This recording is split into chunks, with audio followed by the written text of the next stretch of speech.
Awesome. Sounds like way less maintenance. He does not consent.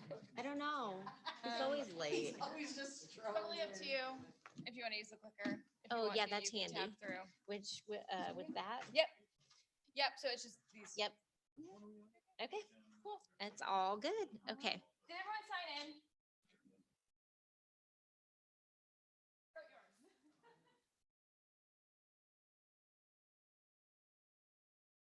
If you're already sitting down here and I come down here, I write your name. I see Real one quick. online. Yep. What do you want to check?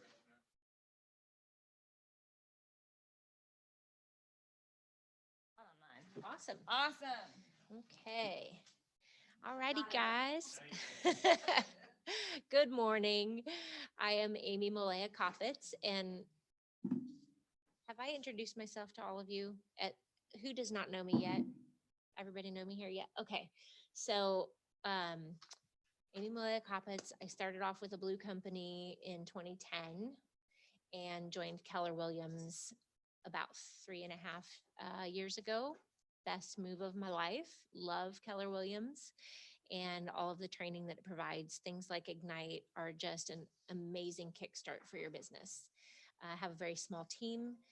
Letitia Wooten is my admin, and her husband, Timothy Wooten, is buyer's agent on my team. And we have an open door policy on our team, and that is unless we are in an important meeting or making an important phone call, our door is open. So if you all have questions and need assistance or support, you know where to find us. We're upstairs on the side of the building that faces Mugshots Coffee. So a little bit about my background. I have a background in business banking, business finance, and did mortgage lending prior to becoming a realtor. But real estate is really my passion. I love helping people. That's why I got into the business, and enjoy the challenges that come with it. And we do about 10 to 12 million a year as a team. I help at least 50 families consistently a year. So the process of making and receiving offers is something we do on a daily basis. As we go through this class, remember that this is not something that your clients do on a daily basis. So each time we help somebody with making and receiving an offer, we have to treat that as an individual transaction and give them the support that they need. Even though it becomes old hat to us after we've been doing it a long time, we want to keep it fresh in our minds that this is the biggest deal that somebody's doing in their life. Many times the most amount of money they've spent on anything in their life, or the biggest sale they've ever made on something in their life. So we want to give them that support. We're going to try and keep this, hopefully, between an hour, definitely under 2 hours today. We'll do the script practice. I'm not going to make you do lead gen here. I feel like everybody here is adults and can do lead gen on their own without having somebody look over their shoulder. Before we get started, would anybody like to share a gratitude or something that they're grateful for that they've learned so far in this class that they appreciate? I think there's a microphone there if you want to grab it. Okay. Thank you. I just think it's really nice that the classes are offered and that there is no charge for these classes. So the fact that everybody wants everybody to succeed is really, really, it's really wonderful. Like there isn't a sense of having a good idea and keeping it to yourself so that you can, be the only one that is succeeding in this business. Because there's a lot of us out there. Yeah. So it's really nice that you all are willing to share your knowledge. So I appreciate that. It is Keller Williams promotes a mindset of abundance. So there's enough business to go around for everyone, and we want everyone to be a good agent. Our industry is so much better when everybody is operating at a high standard and has the information they need. We want to see success for you and for your clients. I'm grateful for the individual agents that are taking their time to actually teach the courses. Your time is your money. And that's pretty impressive that everybody's willing over the course of the last 2 sessions, to give up, a section of their day or a section of their week to come in and help us learn. So appreciate that. Absolutely. And it's a pay it forward culture. So when you guys are successful agents, you're going to be doing the same thing in behind you as well. Okay, so let's get started. And I am going to try and pay attention to this chat box. So those of you that are listening online, if you have a comment or a question or something, the box is here. I'm going to try and glance at it and address your concerns. So you're here as part of the class, even though you're not here. Okay, let's get started. Obviously, this is something that gets recapped every time. What do successful agents do every day? They grow their business in forms of lead generate. They make presentations, they get listings, they make buyer presentations, they get buyers, and they go out and preview real estate. The previewing real estate's really hard to do right now because we don't have a bunch of inventory sitting on the market. But if you don't have any clients and you look at the hot sheet and there are vacant houses, there is no reason you cannot go look at those houses. So just get yourself familiar with the market. You know, you don't have to set an appointment for those. So keep that in mind. And then growing the business and running the business, two different things. When you get busy, you might get stuck in the running of the business and handling your day-to-day things. Don't forget to focus a little bit of time every day on the growth of your business in addition to the running of the business. Otherwise, you get a business that looks like this, you know, and what we really want is just like steady growth, but without that lead gen and daily touches with our database, we're not going to get that. And I know it feels overwhelming. There's a lot of things to do. So today we're just focusing on one thing, and that is offers. We want to figure out how do we present offers and how do we deliver offers and how do we help our clients get their offers accepted, right? So we're going to talk about the offer process. And like I said, let's keep in mind when we are writing our offer and when we're helping a client structure an offer, a couple things. This is the number one biggest investment of their life. This is their future. This is their family's future. This is a big deal. And so we want to treat their time and energy with respect, and we want to conduct ourselves in a very professional manner. And B, we can control the process, but we do not control the decisions. Not want to be the ones making the decisions for our clients. So you will find you become their trusted professional. You're talking about things as you're showing them houses. And when it comes time to write the offer, what do you think the question is that they're going to ask you? For one question. Anybody have an idea? Somebody said it. Yeah. What do you think I should offer for this house? Mhm. And that's a slippery slope because we're not the ones living with the consequences of their decision. They are. If they offer too little, they're going to be crying themselves to sleep that they missed out on the house. And if they offer too much, you're going to have a client with cold feet that pulls out of the transaction. And we don't want either one of those things to happen. And so my response usually with people is, unfortunately, that's not a decision I can make for you. It's your decision. What I can do is let's sit down and look at recent pendings and recent sales to show what an appraiser value probably is going to come in at, what the appraisal is probably going to come in at, and what other buyers are saying they're willing to pay for these properties. And if you find one that's really similar and that's pending, you could even call and ask the listing agent. They may or may not share it with you, but you could say, look, I see you've got this house pending. I saw you had it listed at X. Mind sharing with me how many offers you got on the property and how far over asking did it go? If you don't want to share it, can you just give me a range? I'm trying to coach a buyer on offering on a very similar property right now, and we want to be competitive. I would say 9 times out of 10, that agent is more than happy to help you and share a little bit of information. Yes, we had 6 offers, 3 of them were cash or whatever, and they may not divulge their end sales price in the event that it were to fall back on market, but they may say it went way over asking or it went a little over asking. So those give you a really, really good idea to share with your client, you can say, I can tell you about our current market. I can tell you about what's going on in our market. I can tell you what other houses similarly are selling for right now. And then when you go to make your offer, I want you to think about two things. House sells to somebody else tomorrow. What's the amount that you'd be kicking yourself wishing you would have offered? That's the first one.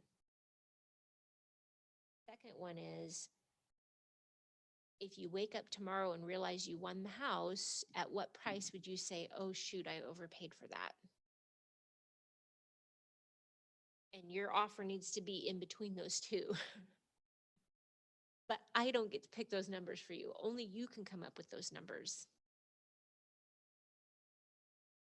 And it's really sketchy right now in our market. It's tricky to be a buyer because they get to look at the house one time, and they got a 30-minute window to look at that house. And there's people back to back, and they feel pressured into making a decision. And all of that without enough education can leave people with and regretting and backing out of the transaction later. So in anticipation of the offer process, I would say education, education, education. So talk through all of these things with the buyer at the buyer consult before you sit down and are in a position to make an offer on a property. That way, when you go to write the offer, you all have had that dialogue already. They know what to expect. They know it's crunch time. They know they're going to be in competition with other people. And you're just going to treat it with professionalism and confidence and saying, look, I'm going to write for you the strongest offer that you feel comfortable writing for this home. Get it, fabulous. And if we don't get it, there is another house out there for you. But my job is to write the strongest offer possible for you for this particular home that you're comfortable with.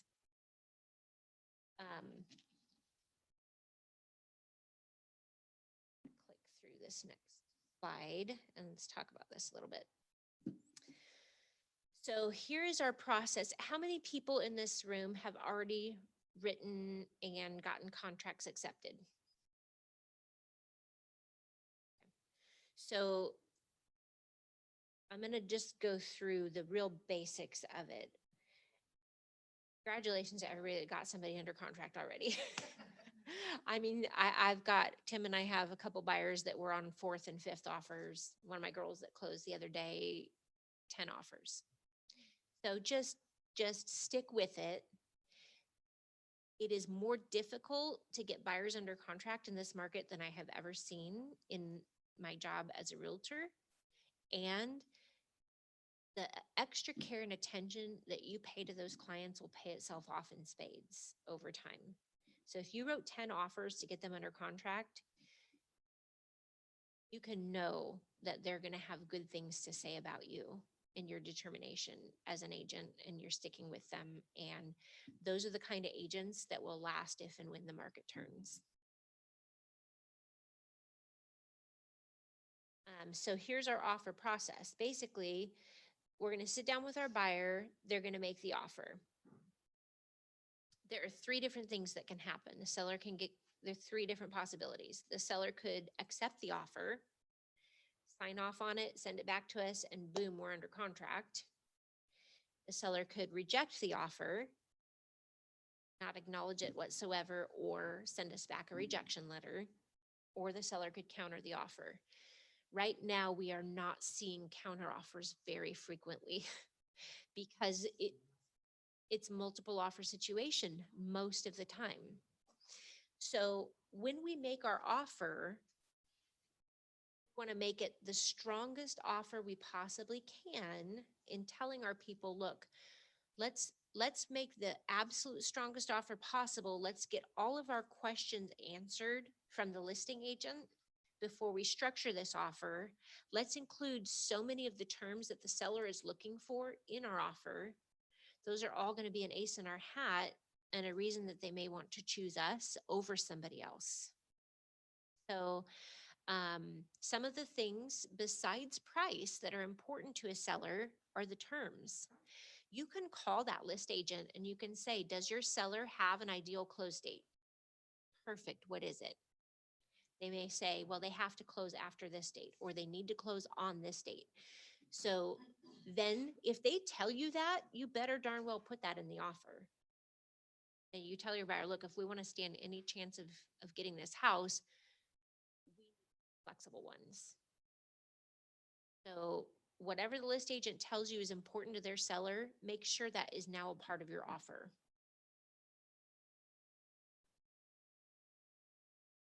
Sure.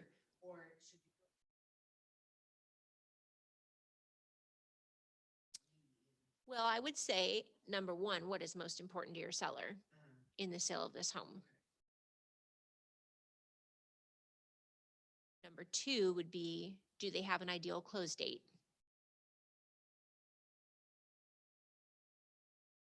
And number three would be, do they have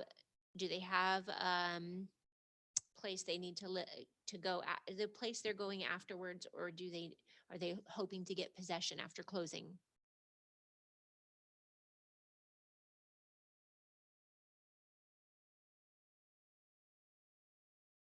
Once in a while, they'll say, well, my seller doesn't know where they're going just yet.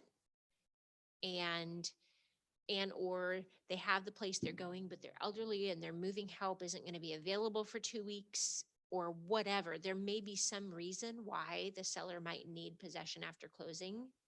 And depending on if that's acceptable to your buyer or not, if it means that you're going to get the house over someone else, a lot of buyers are going to be flexible about that. Definitely visit with your broker if you are negotiating that as part of a contract, because there are some nuances to that. And then you would want to ask, does the seller have a preference on title company?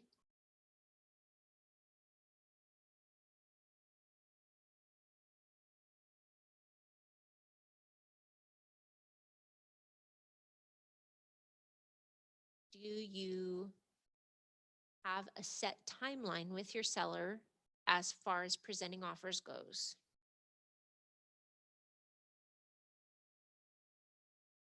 Lately, I'm seeing agents swing one of two ways. Either they're like, we're going to present them as they come in, or they say it's a Thursday and they say, we're listing it today and I am presenting all offers to my seller on Monday morning and give us your highest and best. That is typically what we're seeing in the market. I will say this. I've watched people lose houses because the listing agent said, I'm presenting all offers to my seller on Sunday night or Monday morning. And then boom, it goes under contract on Saturday. And we thought we had until Sunday night to get that offer in. So just know that the seller does not have to play by rules on accepting offers. And depending on the other agent at the other end of the transaction, not everybody plays fair and square, unfortunately.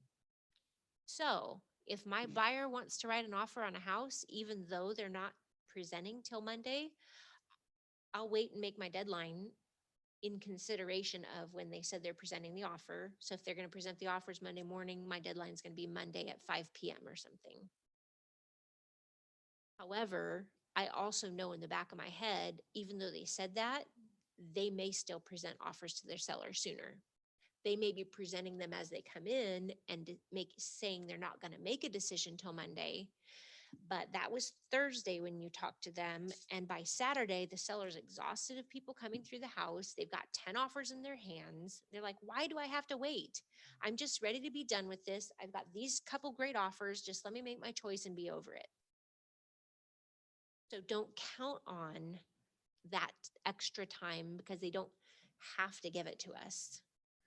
So the second your people see the house, if they like it, get that offer in right away.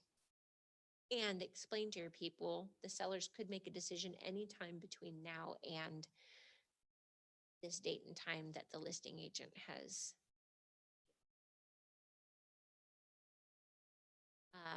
I know that some agents in our office have advocated making a bully offer. going in super strong, giving the seller a shorter timeline. Sometimes that works and sometimes it backfires. I just say give it your very best that your client possibly can. Super strong. And I like to be considerate of the other agent and of the seller. And I think that also goes a long way.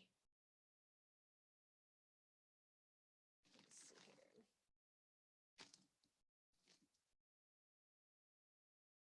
Just know that when you are looking at educating your client as to this is all the things that could happen, they could accept, they could reject, or they could counter right now. Unless a house has been sitting on the market a while and there's no other offers at play, you're not going to get a counter. They don't have to counter. So give your offer the very strongest, best shot that you can, and know that this is probably the one time that you're going to get in front of that seller.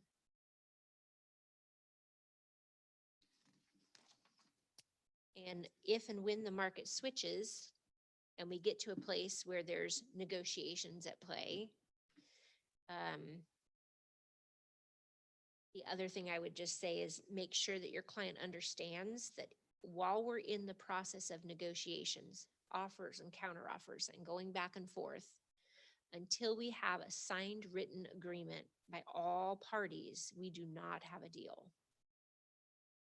We may have a listing agent that tells us, yep, my seller's going to accept your buyer's offer. And they're at work all day today, and they're going to go ahead and get this back to you tonight when they get off work. What I usually tell my people at that point is, sellers have mentioned verbally that they're inclined to accept our offer, but until I have it in my hands, we don't have a contract. And the reason being for that is because between the time that the seller verbally told us that they were going to accept our offer and when they were supposed to send it to us in writing, if anything else shows up that's better, that seller could change their mind. It's not the right thing to do, but not everybody lives by their word anymore. It just, I mean, it's unfortunate. And even if we're dealing with a really good agent on the other end of the transaction, the agent, it's their fiduciary duty that unless they have a signed contract, they have to present all offers that show up. They could present it to their seller and say, this, you've already given your verbal to this buyer, but by law, I have to present this new offer that showed up. And then the seller goes, well, am I officially under contract? Well, technically no, because we don't have it in writing. You did give your word. And then I would tell you, money talks with sellers, and oftentimes they will say, well, I'm going to go ahead and sign this one instead, unfortunately. And so when we position things with our buyers with regards to their offers, we don't ever want to get somebody's expectations so high and then not be able to deliver. So we can say, I've got a verbal that the seller's inclined to accept the offer, but I don't have it in my hands. The second I have a signed written contract, which is an agreement by all parties to all the terms, no changes, we are technically not under contract yet. So this is kind of the opposite side though, since we're talking about that. If you did have that happen, I don't want to say influence because that's the wrong word, but would you suggest a counter offer to the person that you gave the verbal to? Like to counter the new one that came in. So if you gave a verbal to a buyer, you're the lister now, Right. we're opposite. And another offer came in that was stronger. Would you send it as a counter to give them the opportunity first? Or would you just let them come up with their own, the listing, the sellers, what they want to do? So Did that make sense? yeah, I hear your question. Let me think about how I'm going to respond to this. Well, that's what Okay. I'm wondering, like. Okay, so we've been talking about buyer's agency and how we help our buyers. What I'm understanding your question to be is when you represent a seller Mhm. and you're wearing the seller's agent's hat and this situation emerges, Yes. it is ultimately your seller's decision. And your seller, you would say to them, okay, well, you've given your verbal acceptance to somebody. And how do you want me to proceed with this? Do you want me to go back and renegotiate with that first agent? But oftentimes what happens is that other offer is a cash buyer and they're like, well, I want to go with that one. In which case they don't give you the permission to go back and renegotiate. So you have to do what your seller is instructing you to do, right?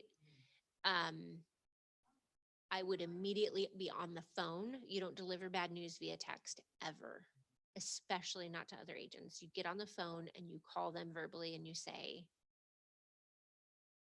I'm so sorry. Seller gave a verbal commitment. I stressed to them the importance of that commitment, and another offer has shown up and they've decided that they are going to withdraw their verbal commitment and proceed forward with another offer, and I'm apologizing. I would say 9 times out of 10, I don't represent sellers like that.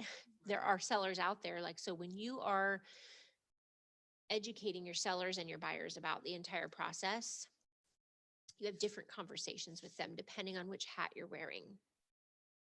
And when you have a seller that you're representing that says, I'm going to go ahead and accept that offer, I would reiterate back to them and say, now what you're telling me, Mr. Seller, is that we have a contract, even though you haven't been able to sign the paperwork yet, and that if another offer shows up, no matter what that looks like, you are not going to back out on your word.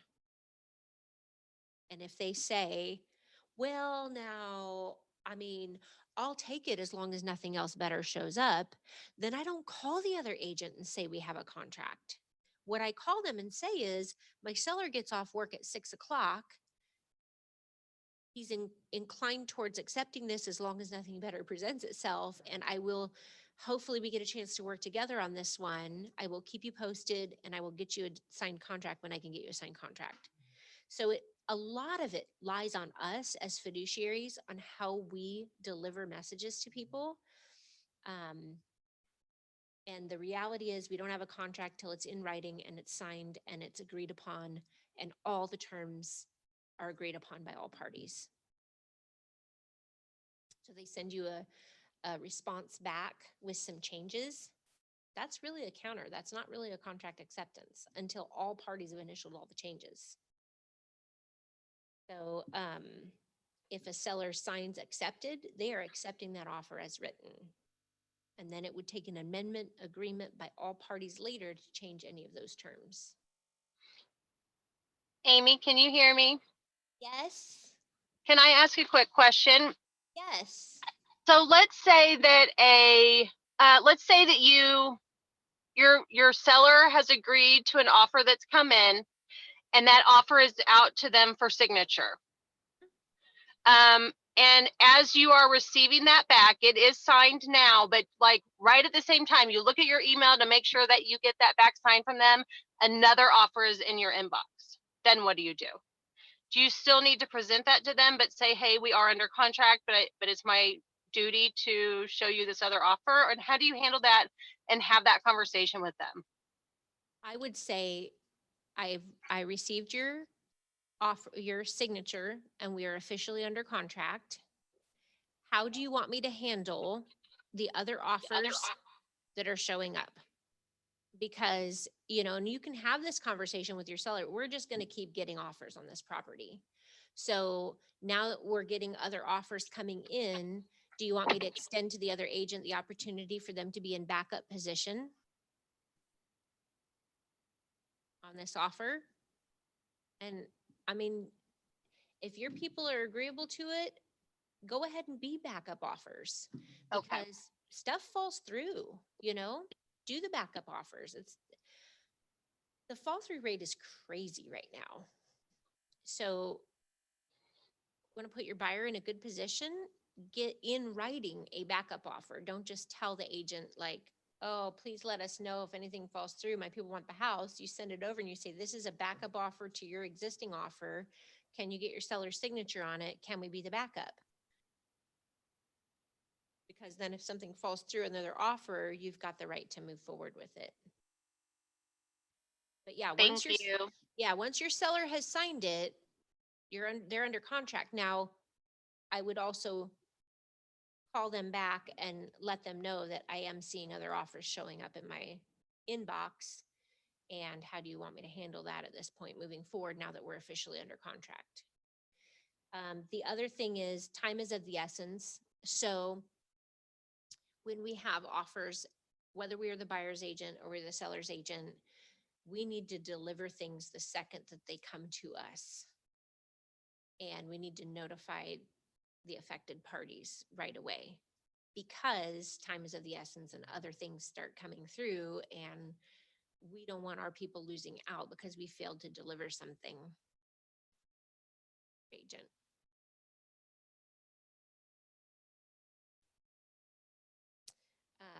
There's a little point here under rejects the offer. It says buyer's agent contacts listing agent to learn more. Don't assume that no always means no. Back in the day, when there were many houses on the market and it was more of a buyer's market, buyers would make really lowball offers. And the sellers would get offended and they'd just flat out reject it. If your buyer is still interested, you can have that conversation with the listing agent. Like, what about our offer didn't they like? What are the reasons that your seller would maybe be rejecting our offer? And always resubmit another offer. But that's in an entirely different market. So right now we want to make them as strong as we can to get them accepted. Okay, so we are on now preparing our offer. A little bit of preparation goes a very long way. And because of the speed of our market, you want your people to be educated prior to sitting down and writing this offer. So a lot of this is pre-work that can be done in advance. Let's see, should be a checklist. There we go. Okay. Preparing to write the offer so that you can work quickly and efficiently. There's a checklist in here on how to prepare an offer. I think that you all probably got a copy of this. Do you guys have a copy of the checklist to prepare an offer? Very good. Okay. It should be, I think, on page 3 of your participant guide. So take a look at that checklist. And now I have a question for you guys. Which of these steps could be completed before the offer itself?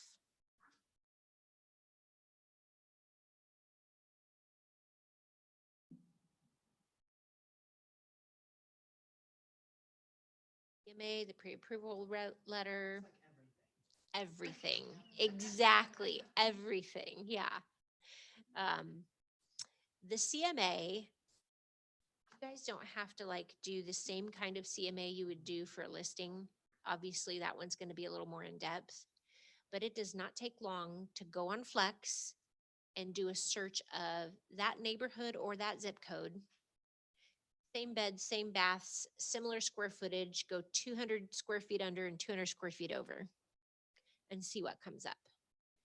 And what I always do when I'm preparing an offer for people is if I'm looking at solds, I'm only going to look at solds in the last 2 months. And I'm going to look at all the pendings.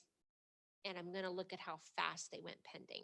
And it's always 0 or 1 day on market for the most part.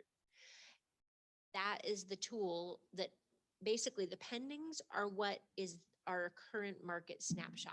That's less than the last 30 days. That's today's active buyers. All of the buyers that wrote multiple offers on these houses, guess what? They got 10 offers. They put 1 under contract. There's 9 buyers left over from this one that are also going to be writing on this one. Right? So when you look at the pendings and you can call those other agents and say, how many offers did you get? Now you know how much competition you have for that house. If it's very similar neighborhood, you know what you're up against. tax records for pricing history. Uh, obviously that really doesn't mean anything in today's market. Nobody cares what the tax assessor says the house is worth. And if you're dealing with a buyer who wants to make offers that way, I would suggest move on to another buyer. They're just going to waste your time. What you want is buyers that understand the market because you've educated them about it and they're willing to put their best foot forward.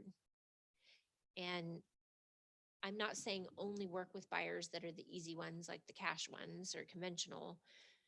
You want to do just as a good job for your FHA buyers and your USDA buyers and the VA buyers. And you're going to have some additional ammo or tools in your toolkit to help get their offers accepted. And so that's really where this whole education comes into play. And you tell them, look, we are up against cash buyers, conventional buyers, and people offering way more than the list price on the property.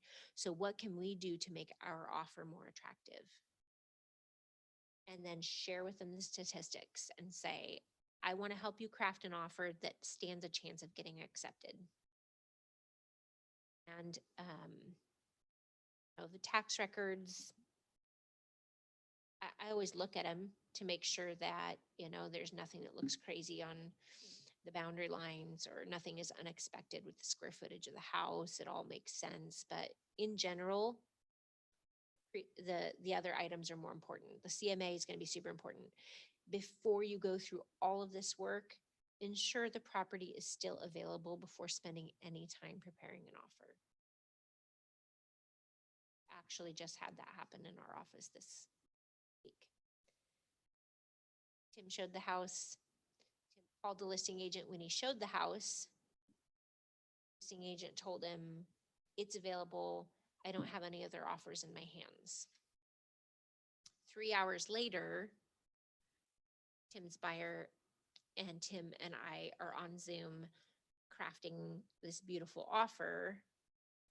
I called the list agent. I said, hey, Ava, I'm getting ready to send it over. She goes, oh my gosh, my seller's getting ready to sign off on another offer. And I said, please, please let me, I mean, it's done. It's signed. I'm literally hitting go on the send button. And she said, okay, I'll have him send it. And then she goes, go ahead and tell me your terms. I told her all the terms. And she says, I'm so sorry, Amy, but the other 2 offers I have in my hands are all cash and they're even higher than that. So we just wasted 2 hours of everybody's time. So you call and ask if the home is available before you show it. And then before you write the offer, as you're sitting to write the offer, you call back again because our market is literally changing that fast. Now, how many offers do you have in your hands? Now, what am I competing against? Has anything changed in this game? And it can change in a matter of minutes. Yeah.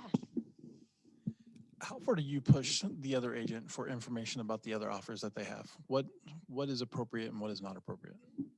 I ask until they tell me to shut up, but in a nice way. I have an immense amount of respect for other agents in this industry. It is a difficult job. And the agents that are representing the sellers in multiple offer situations oftentimes also hate being in that position as well. None of us like to tell people no. We like to see win-win. We want to see everybody, happy. It hurts to hear the stories of all these different buyers and want to be able to get them all this house and realize that person's going to get the house, right? So show consideration and kindness when you talk to the list agents and just say, I understand you're in a difficult position as well. You've got a hard job you're doing. Acknowledge that. And I'm a professional. I'd really love the opportunity to work with you. I'm going to ask you a few questions. Hopefully you'll be able to answer them for me so that I can craft an offer that will be the strongest offer my people can make that will be also agreeable to your seller. And we'll see if it works out. And they often appreciate that. I mean, they don't want to have to sit and worry about counter offer. If they get they had their highest and best offer, but that person didn't ask about closing date and title company and anything else that was super important to their seller. Now they got to sit and write a counter offer. And it's just extra work for them. So if we do as much as we can to take off their plate and then we position our questions with them that way, it's not in a pushy way. And I say, obviously you can't tell me price, you can't tell me, but what can you tell me that can help us to write a strong offer that will be make your seller happy? Let's talk about some of the other terms. And oftentimes they're willing to do that. Lately, I'm finding that sometimes the list agent just won't return calls.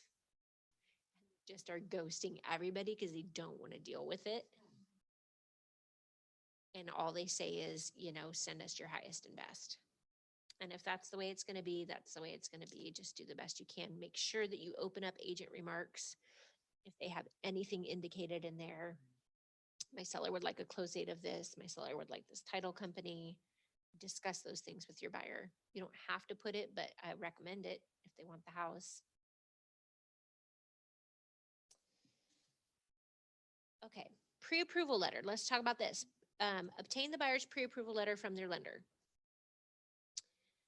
Your client's offer will be more attractive to the seller if a pre-approval letter is submitted at the same time. I'm going to go so far as to say if you do not include a pre-approval letter, your offer will not get considered. And if you have a cash buyer, you have to include something that involves proof of funds. Whether that is a letter from their bank stating this buyer as of this date, the buyer has enough funds in their account to cover the purchase of XYZ property at its current list price, or however the bank wants to word it. If they send you bank statements or something like that, make sure that you Sharpie out all the important account numbers. I really don't recommend a bank statement because how much cash your person has, right? If you have a pre-approval letter, just a standard letter from a lender, and it says your client is pre-approved for a $500,000 purchase, and they're offering on a $350,000 house, get a different letter from their. When you first have your buyer consult, call that lender and say, hey, we have a mutual client. I'm so happy you've pre-approved so-and-so. I'm working with them as well. I have a quick question for you. Oftentimes the offers we write are on evenings and weekends. How difficult will it be for me to get a hold of you to get a revised pre-approval letter if and when we need one on an evening or a weekend? If they are difficult to reach, maybe you can get a couple different, have a few. Yeah, exactly. Have a couple available. That's also a really good time to talk to your buyer about the value of using a local lender because our local lenders are usually really great to keep our clients happy because we keep giving them business. There is also a difference between a pre-qual and a pre-approval. So a lender's pre-qual just states that they've called them, they gave them their credit, their authorization to pull credit, and told them a little bit of information on their employment. And based on that information, they pre-qualled them.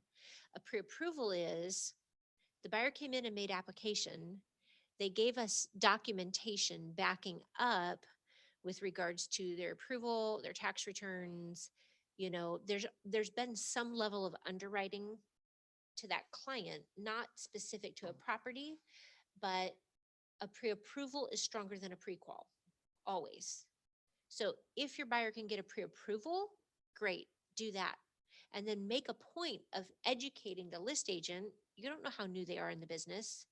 My buyer's not just pre-qualled. My buyer has a solid pre-approval that's already been underwritten, which makes their offer better than anybody else that's just got a pre-qual.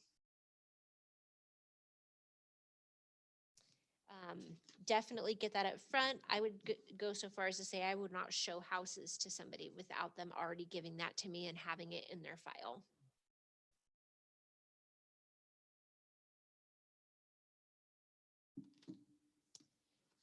And then, rapport. You're working hard at developing a reputation in the industry. So as you make these phone calls, always be courteous, always show professionalism. Want to build good relationships with other agents in other brokerages in the industry. and you want them to see you as a professional.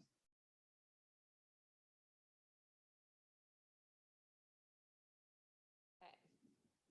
Let's get into writing the offer.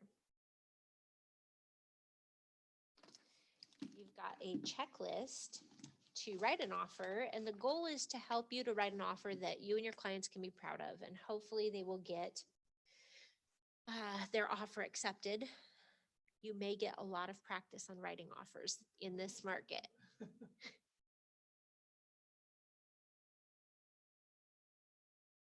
Is it not in there?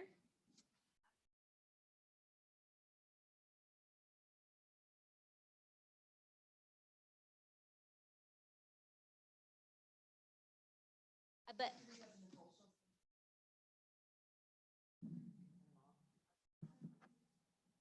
yeah, you can also, okay.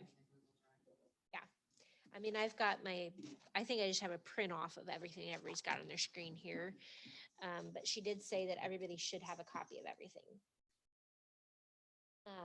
Okay.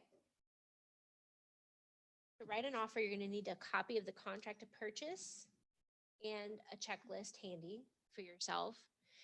When you do a buyer consult with your buyers, at that time, more than likely, you've probably shown them a copy of the contract and discussed some of the important things when it comes to the contract. So that way, when we actually go to write the offer, we're doing more of a fill in the blank situation and reiterating the important terms on it. But going through the process of here are the things included in a contract in advance does one of two things for you. It helps them to feel educated, like they're making educated decisions, and then they don't feel like they're on the spot at the moment. And then they're just focusing on the more important things like price and terms. So what you'll want to have handy is your pre-approval letter. Make sure you've got that.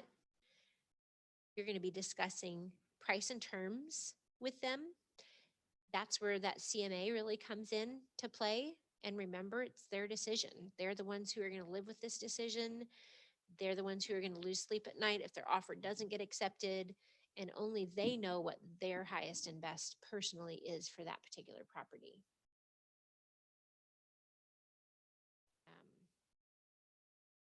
And if we pressure people into making too high of an offer, one of two things can happen. They could get cold feet and back out, or the appraisal could come in way short and the seller could refuse to budge and they could lose out.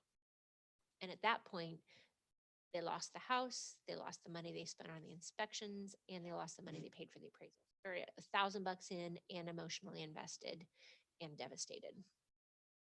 So the CMA is really, really important. Having that conversation with them on the offer about here's probably what the appraised value is going to be on this property in this little range here. Here where other offers are probably coming in at. And how do you feel about paying more than what the property is going to appraise at? Because if you can remember, when we talked about this at the appraiser panel, but appraisals are a look back. It's a snapshot of value behind, and our current trend is going this way. So the appraisers are always playing catch up, and the current market demand is paying more for the property than what people paid 3 or 6 months ago. And yet the appraiser has to pull the comps from 3 or 6 months ago. So just let them know appraisals are coming in short across the board a lot frequently based on the direction our market is going. And here's why.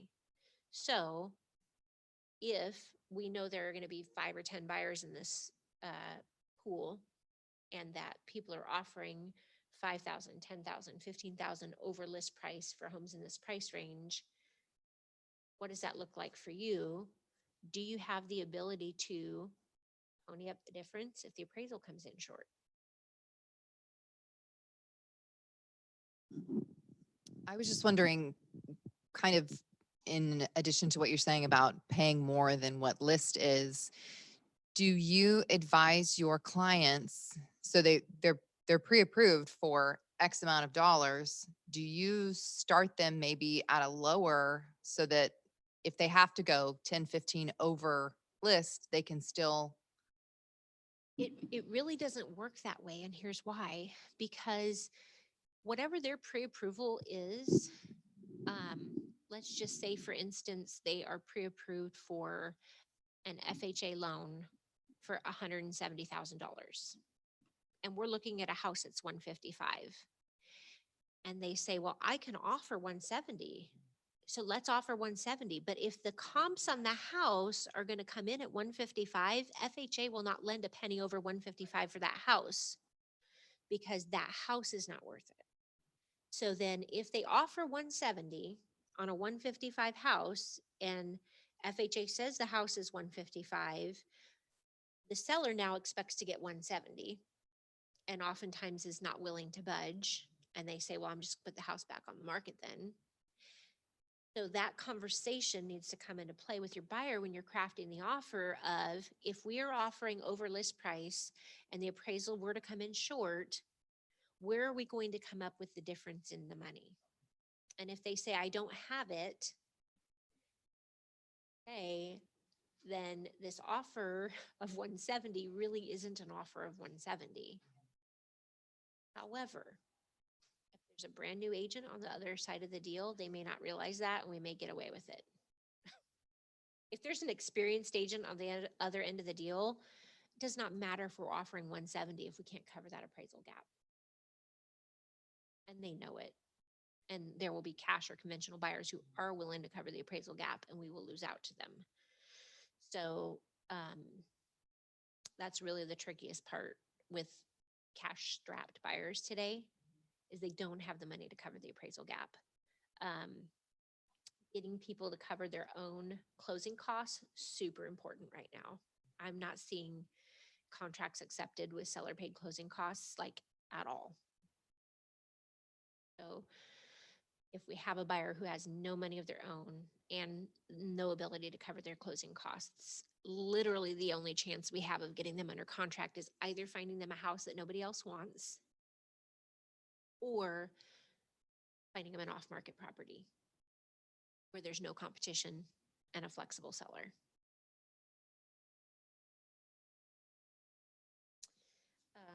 Okay, so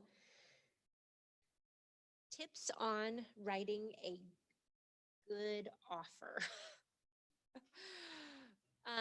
Okay, here's some things that I'm doing right now to write a really, really good, strong offer. We've talked about calling the list agent, getting all the info with what's important to the seller,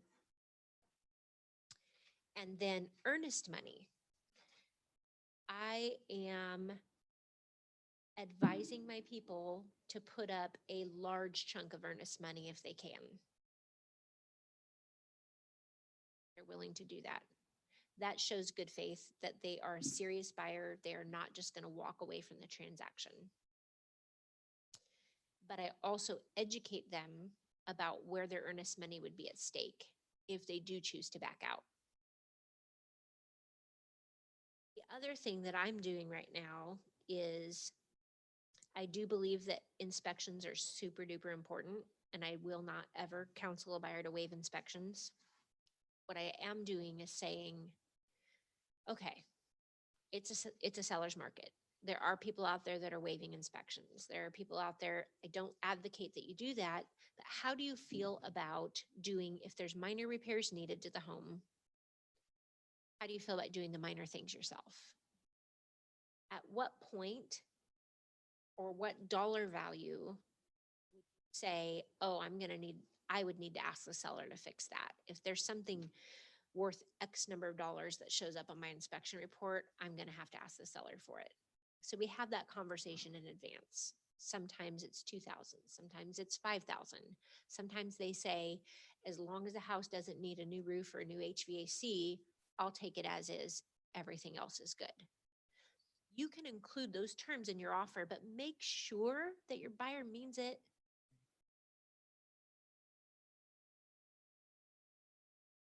Do not write an as-is contract if your buyer is not willing to buy the house as is.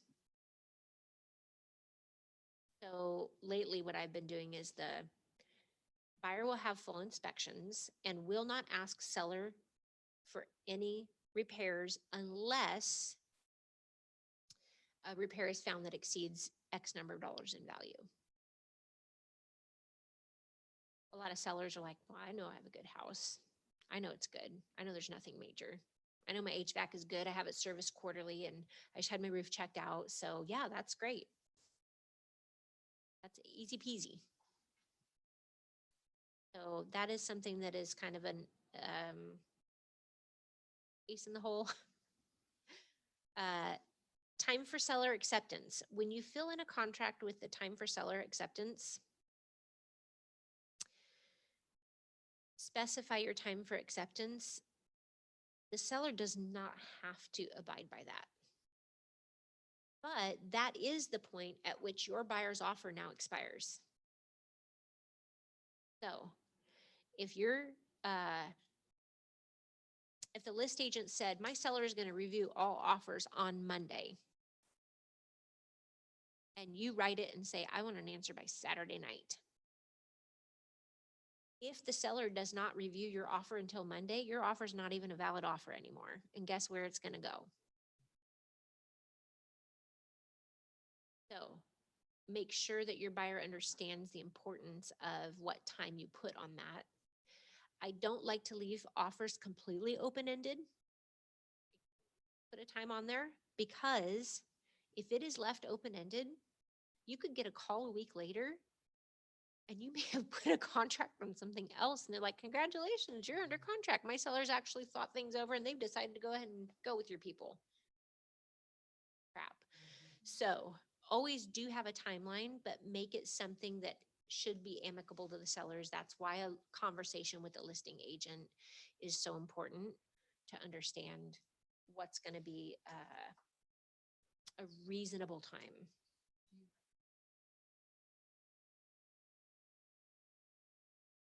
It's case by case, but if they say, well, my seller is reviewing all offers on Sunday at noon, then I'll put Sunday at 6 p.m. Sunday after or later Sunday afternoon. Like you got to understand if they're going to review the offers at noon, a 1 p.m. deadline is not fair to them.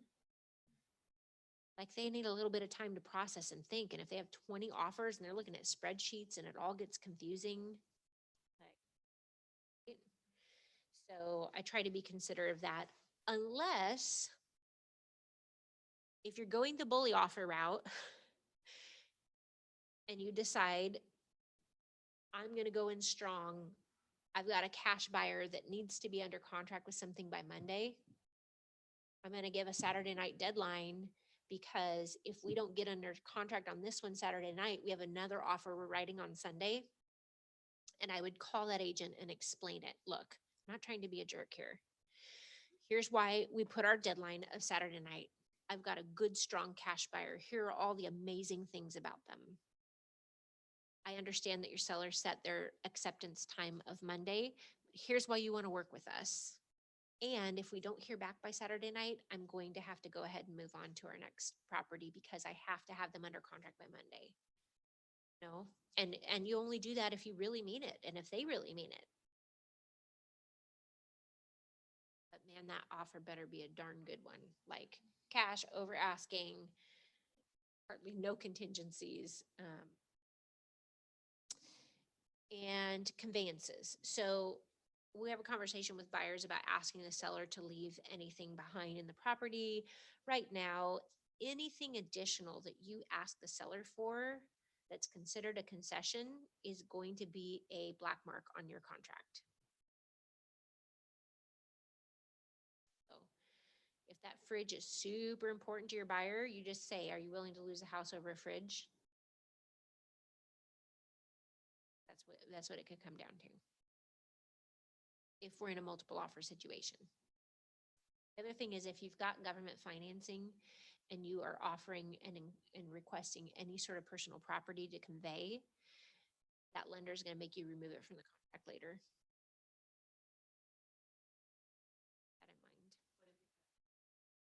Keep that in mind. Yeah, it depends on the lender.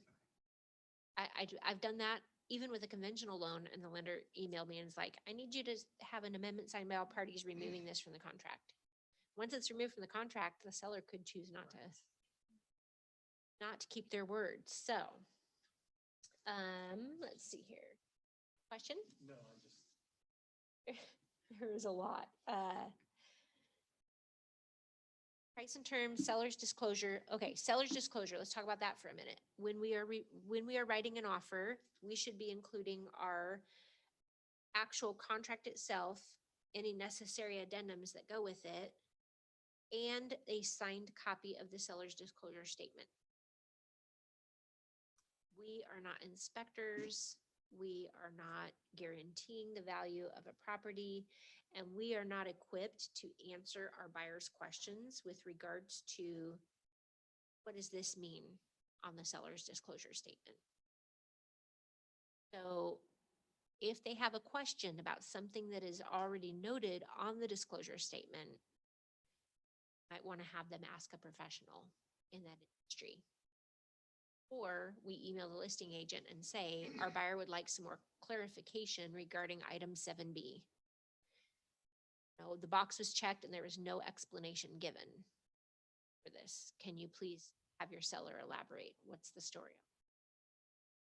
Majority of lawsuits that happen that can involve us are in regards to items either being left off of or misdisclosed on a seller's disclosure statement and or somebody's interpretation offered off of that. Well, my agent said that's not a big deal. Seller disclosed it and the agent said, yeah, you don't really need to worry about that. So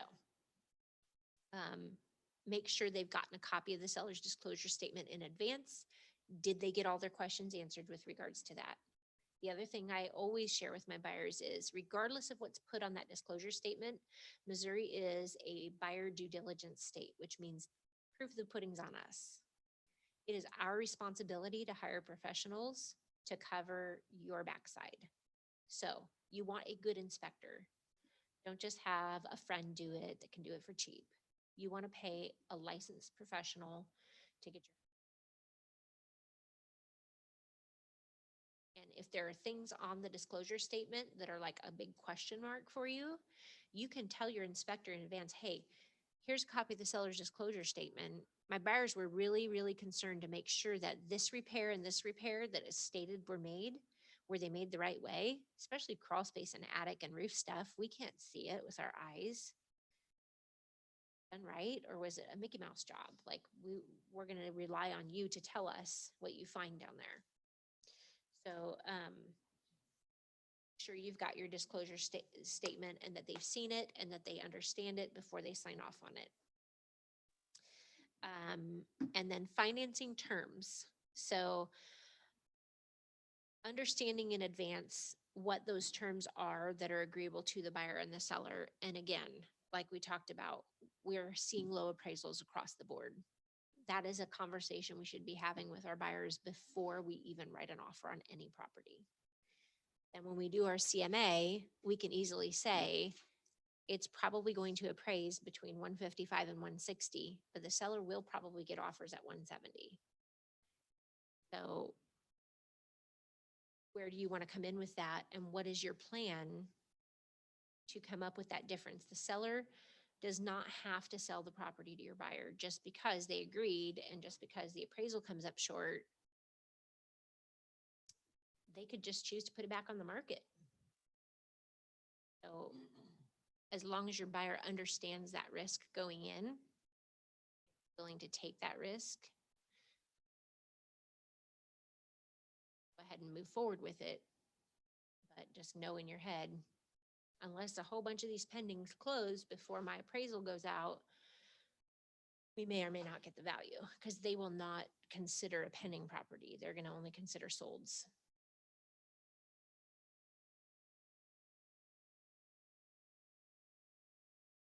I know I'm kind of jumping around here, but what questions do you guys have as far as this checklist on writing an offer?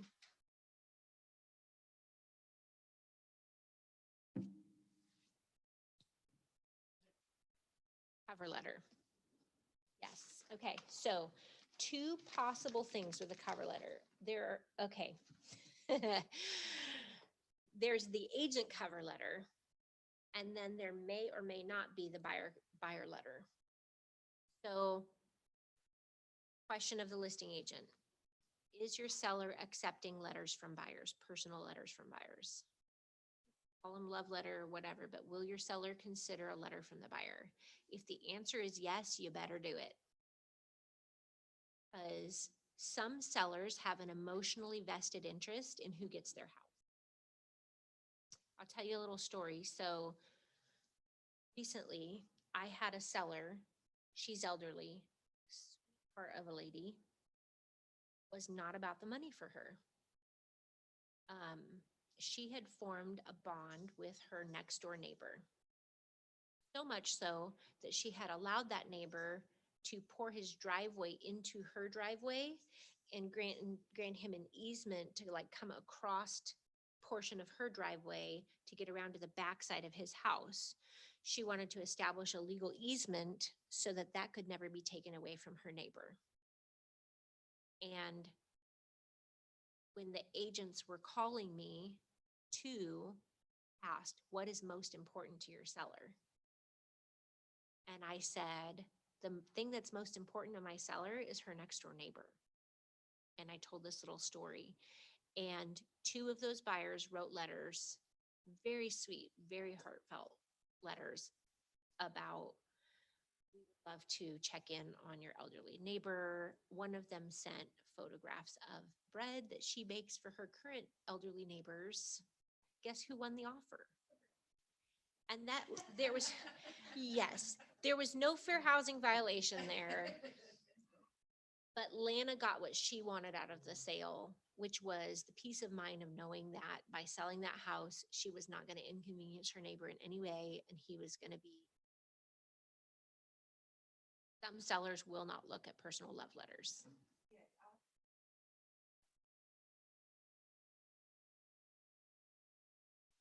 So it is up to the seller to decide if they're willing to take love letters. And on the seller's agency listing agreement, there is now a box that gets checked. Seller will or seller will not accept love letters. So it is our job to ask the listing agent, which box is checked on your agreement with the seller? And if the box is checked that seller will not accept love letters, then don't have your buyer go through the effort of writing it. And it's really difficult to help a buyer craft a letter that does not involve anything that could be housing violation. But if there's lawsuits, it's going to be on the seller side. So when I am representing a seller, I always recommend not to consider love letters. And when I represent the buyer, I always try to put in a love letter if the seller will accept it. I mean, you got to think about what hat you're wearing and what your fiduciary duty is. So when you have a buyer, your job is to get that buyer under contract. And we all know that sometimes there are things that are more sellers than money. And with 10 or 15 offers, they all start looking the same. How do you choose? How do you choose who you want to work with at that point? So the two things, the buyer love letter, if it's possible, and then if it's not possible, and in conjunction with it, if it is possible, you always want to have an agent cover letter. So your agent cover letter to be something like this. Introduction, who you are, what company you're with, are a full-time agent and available to answer any questions at all times. Cell phone number. Not a full-time agent and you're just in this business part-time, partner up with somebody that can help you cover that gap. Because time is of the essence. And if you are working another 9-to-5 job, that other agent is not going to want to wait on that communication until you get off your other job. So just partner up with somebody then. Find a resource. We've got plenty of agents here at KW. Say, hey, like, can I cover your back? Can you cover my back? Create a win-win situation there while you're transitioning into real estate. Want to put on there If you're brand new and you don't have a ton of experience in the business, then you can draw on the strength of the market center and who you have that has your back, basically. So, talk about the the lenders that you are having your buyer work with. Hey, I only use local lenders for my buyers, and here's why. My buyer has the best pre-approval from this bank. This is why you want to work with this lender. Here's their reputation in the industry. They are a well-known lender and they are local. I mean, Springfield, everybody knows everybody. So if it's an experienced agent on the other end of the deal, you can bet that they have a preconceived idea about some of these different that are coming across their desk, and some have great reputations, and that's the buyer, that's who you want. Yeah, no, it's all good. So in the cover letter, and it says provided brief description of the clients making an offer. That get tricky with fair housing? I mean, because if you're buying a home for a family, Right. like how do you say family So- without saying family? Because you, Right. So let's put it this way. I can describe my clients to that other agent. What that other agent chooses to share with her seller is on her or him. The whole fair housing, I'm talking about when you represent a buyer. Yes. to be Right, and a wife with 3 children, or right, and then a husband with 2, whatever the family situation. right, is, it's right. trying to purchase a home. Yeah. To live in. Yeah. So like I just recently had a deal, Ethel Kerbo. And I called her and I was like, okay, Ethel, is your seller accepting love letters? No, they don't want to see love letters. I said, okay, I totally get that. I'm going to explain to you why we are trying to come in so strong on this one. It may or may not be info you want to discuss with your sellers. But basically, my buyers are moving here from another state. They're strong. They were referred to me by a previous client. They're good, solid people. I know their background. I know their motivation. And he is assigned to be the youth pastor at this local church that is just around the corner. It's within walking distance of this house. And he and his family are wanting to have home group. And this house has 3 different levels, and it would be perfect for what they're doing. So I understand if you're not going to share any of that with the seller and you don't want to have any fair housing, but help me out here. I need to write the strongest offer possible. You know I work hard to get deals done, and you know I work hard to keep deals together. So like, what's important to your seller? We're going to give you the best price we possibly can. And what else do I need to include in this offer? And she was very helpful because she wanted to work with me. She knew the information she may or may not have told her seller, right? Yes, those things could potentially be fair housing violations if she discusses them with her seller and he chooses somebody based on religious preference or familial status over another person. But when you're talking agent to agent, if you can get them to want to work with you, then when they're presenting their offer, even if they don't discuss anything about that familial status or that whatever motivation, they may say to their seller, look, I had a long heart to heart with XYZ agent and this agent. And I believe that this agent's buyers are super vested in this particular house, and they are not likely to walk away from the transaction once we get it under contract. That's not a fair housing violation. And then I will always include a paragraph in my cover letter that says, if you feel comfortable sharing this piece of information with your seller, I'm going to try and craft it in such a way that we don't have any fair housing violations here. And then I will write a paragraph about how these buyers love this house and this is what they love about this house. And this is what they appreciate about what the seller has done to this house. None of those things are fair housing violations.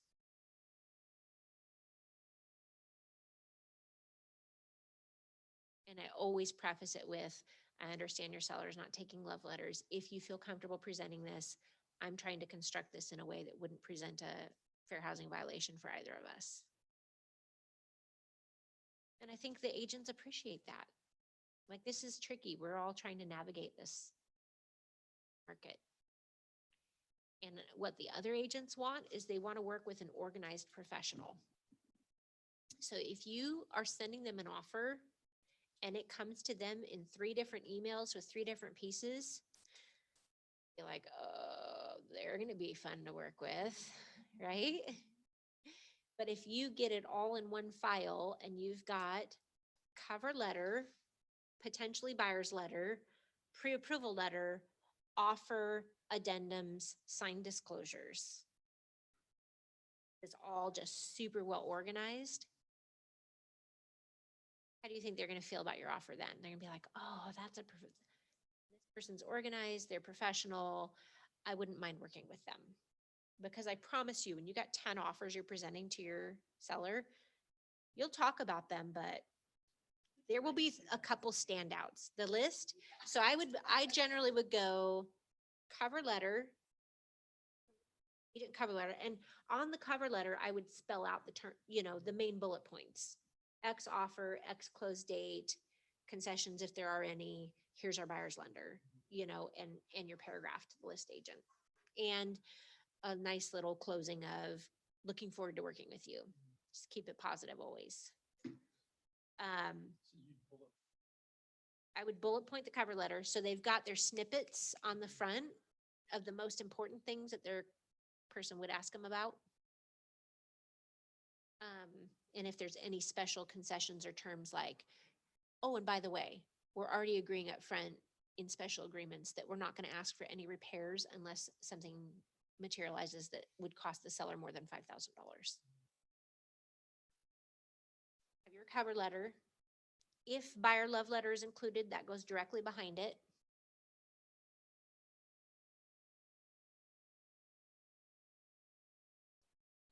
Behind that, I would do the buyer's pre-approval.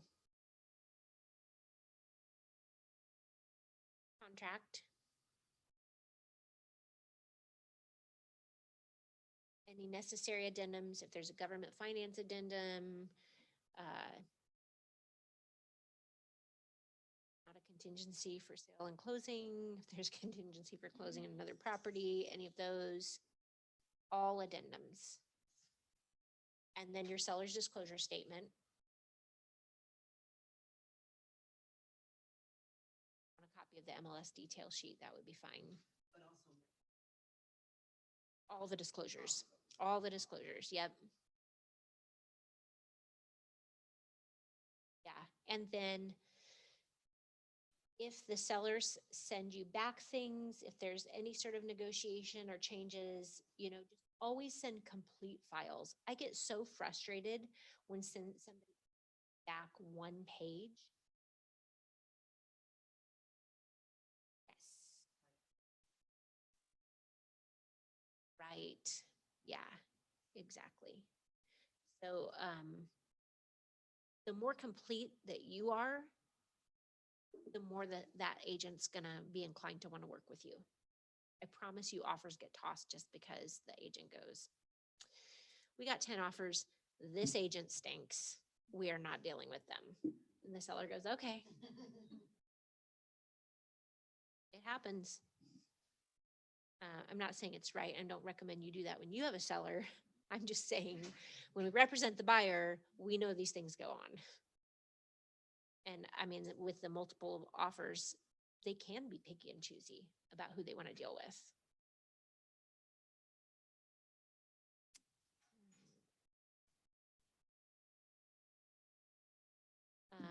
Okay. Command. We have got a lot of tools at our fingertips, and it also can feel really overwhelming because we have so many different tools that we're working with. So my recommendation to everybody is keep in your car with you paper offers, contracts. In the event that you are with a client and they want to make an offer on something, you have the ability to write it. You can always scan it in and upload it later. But nothing's wrong with doing that the old fashioned way if it means that it's going to get done fast. If you feel overwhelmed by which documents do I load in a command and how do I go about doing that, and that keeps you from getting an offer submitted on time, then that's going to hurt your client. So be real familiar with the paper versions of our contracts and keep lists for yourself that are just handy checklists that you can even keep them like in your notepad on your phone. But okay, if I have a conventional buyer, here are all the forms I should include for my conventional buyer. If I have a government buyer, here are all the forms I want to include for my government buyer. Because in the heat of the moment, we can really, I forget stuff. So checklists are what keep yourself sane and keep you organized. And when you always work off of a checklist, oh, you did it because you're like, yeah, I went through my checklist. It's a system that you set up for yourself. The other advantage to starting good systems now is the busier you get, the more manageable your business will be. And eventually, if you build a team, you choose to build a team, now all these systems you created for yourself, you'll be able to then transition, share those with your people.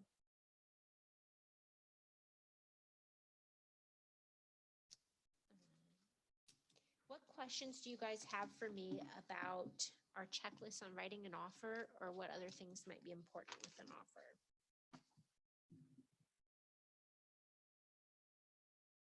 Anybody online have questions? I'm not seeing, it's so quiet. There's nothing happening in the chat.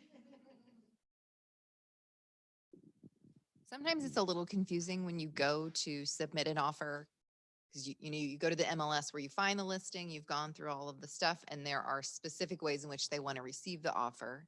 So sometimes I find that if you're working with not like your own personal team, I certainly don't have a team, but if you're dealing with a seller that is a team, sometimes you have to call one team member, you have to submit offers to another team member, and then there is 2 or 3 other people that are in on the transaction. So it can get a little confusing and convoluted. I agree.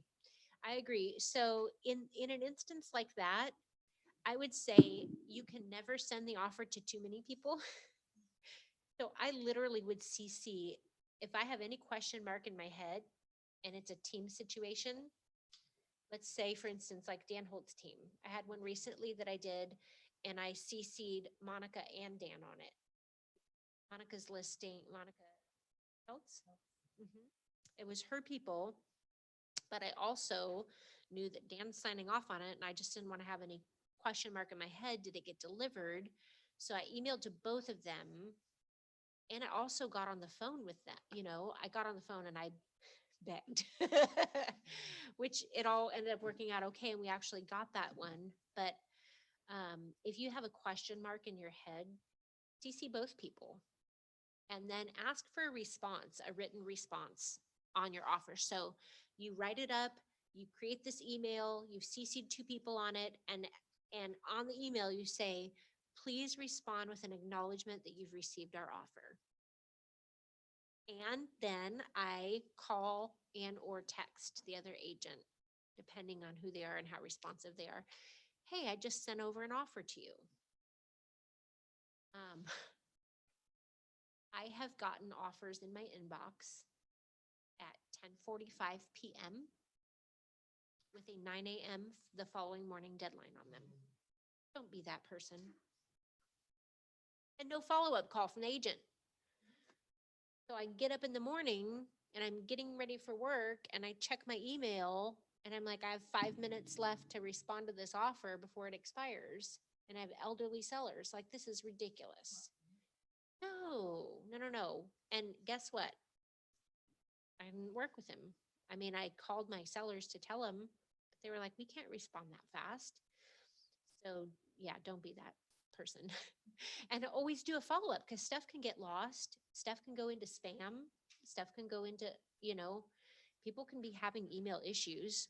So after you've written the offer and sent the offer and asked for confirmation, call or text and get a confirmation there. I just sent over an offer. Could you please check your inbox to see if it's been, unless it's late at night, in which case call them the next morning and say, hey, I sent over an offer last night. I know it was late. I was not expecting a response at that time. I'm calling you this morning to let you know it's in your inbox.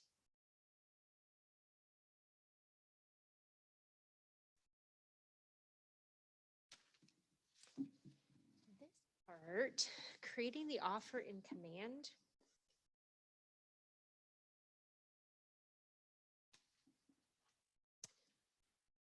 Skip because I feel like there's classes that Dan is teaching and they're teaching technical classes on it, but in general, when you very first, a good best practice for this is when you very first start working with a client, go ahead and add them into your contacts in command. Go ahead and create an opportunity associated with the client. And then start a dot loop about that client. So Jack Gilbert buyer is what it would look like in dot loop. And Jack Gilbert and his wife a contact. And you can get some things out of the way in advance so that you aren't having to address those every time you're writing an offer. So get that employment agreement done and over with. And get some of that preliminary stuff done. Get their pre-approval letter already uploaded into the system so that when you're ready to write that offer, all you're working on is just the offer itself rather than all that additional paperwork that goes along with the offer because you already have that in your system.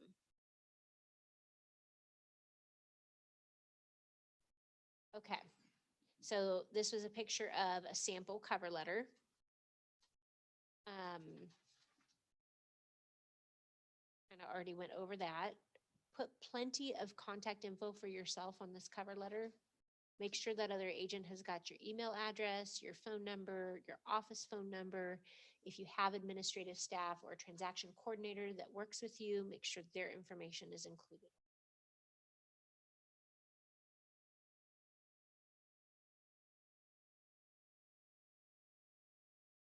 Okay. Nicole recommended that we do a little bit of role play, buyer offer objections. So let's talk about you're writing an offer with a buyer and give me an objection and give me something that your buyer is going to say that you're going to have to talk them out of or reason them through. Maybe we'll like do a little bit of role play.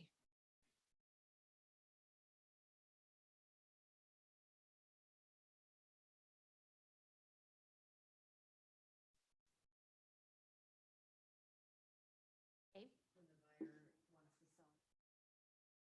Okay.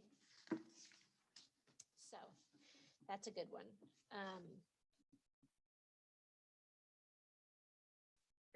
Here's how I would respond to that.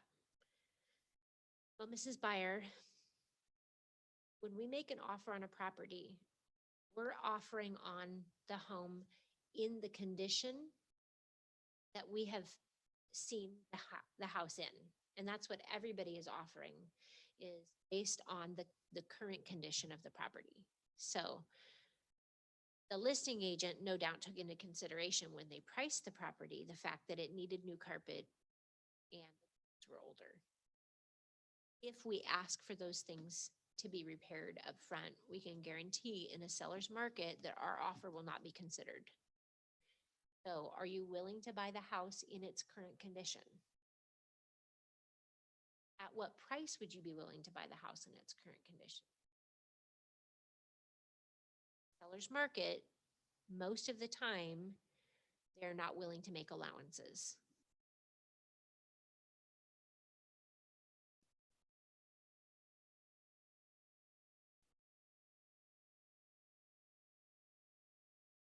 At this point, it's just so important for our buyers to understand that the sellers hold the power.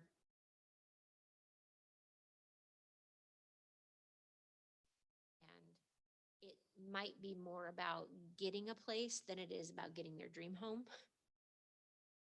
Especially for the first-time buyers, getting their foot in the door, getting a rising market before they are priced out of the market and can't afford to ever.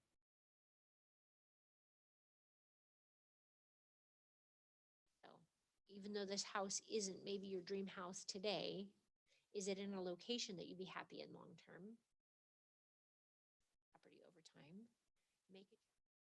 improve the value.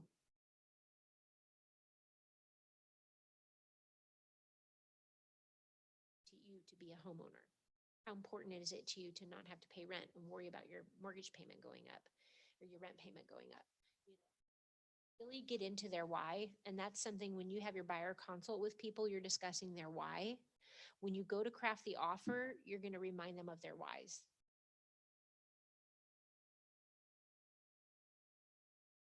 And, you know, here's one that I get sometimes. Well, I'd like to offer $5,000 under asking.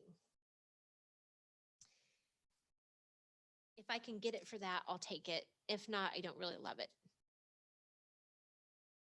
Well, this is not the market to be speculative in. And if we don't really love a house and we're not that committed to it, then you're probably going to back out when it comes to inspection time anyway. So I'd rather save our time and energy and make an offer on a house that actually stands a chance of getting accepted. If the house has been on the market, you know, a couple weeks, maybe we offer under asking. But if it's brand new to the market, it's going to go at least at asking, if not over asking. And that's just really where they're going to rely on your expertise a lot. So here's what I'm seeing in the market. I can't say for specifically what this house is going to go for, but here's what I'm seeing on similar homes in the market. I like to wait it out and see if it doesn't go under contract. If it doesn't, we might have some room for some wiggle room.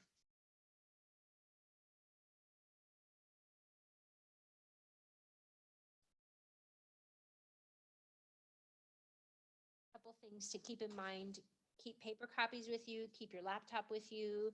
You need to be available for your client when they're ready to write that offer. You need to have a way of doing it.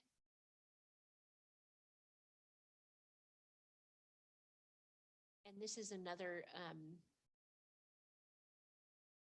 time to really think about teaming up with other agents. If you're not in a position to be full-time available to your people, there is no harm in forming alliances. And I'm not talking about joining a team. I'm talking about forming an alliance with another agent, another individual agent in the market center, and saying, look, you know, this is my schedule. And, you know, for instance, a mom that is home with her kids during the day when dad works, but she's available evenings and weekends, right? Versus somebody else that has commitments evenings and weekends and they only want to work during the day. So if you can find somebody that has like an opposite schedule to you that you can partner up with and you help take care of each other's, that's what's needed in today's market to create successful offers, because it comes on and it goes off in a less than 24-hour period. And we all have lives and we have a right to live life. So have a backup plan, have a resource, have somebody that can help you count on, and then do the same for them.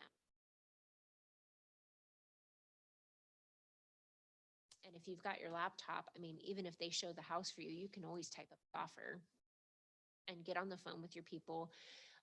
The other thing I'll say is, as you're crafting these offers, don't just send them the file through Loop and say, hey, click to sign, get it back to me when you're done.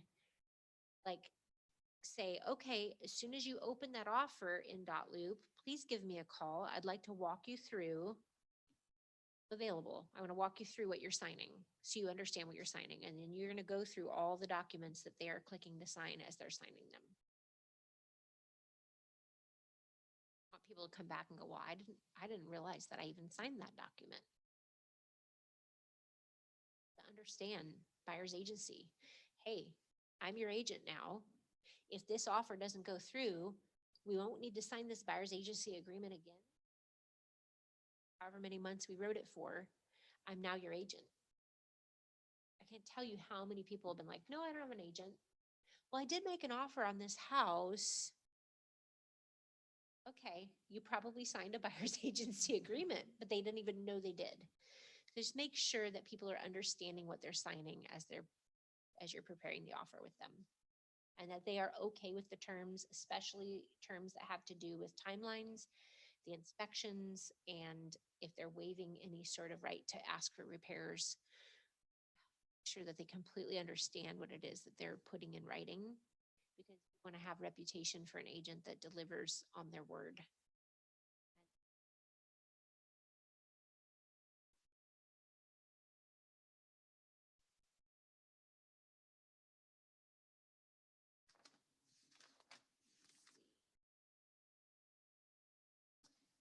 What would you say to a client that wants to make a lowball offer right now? Who wants- Yeah.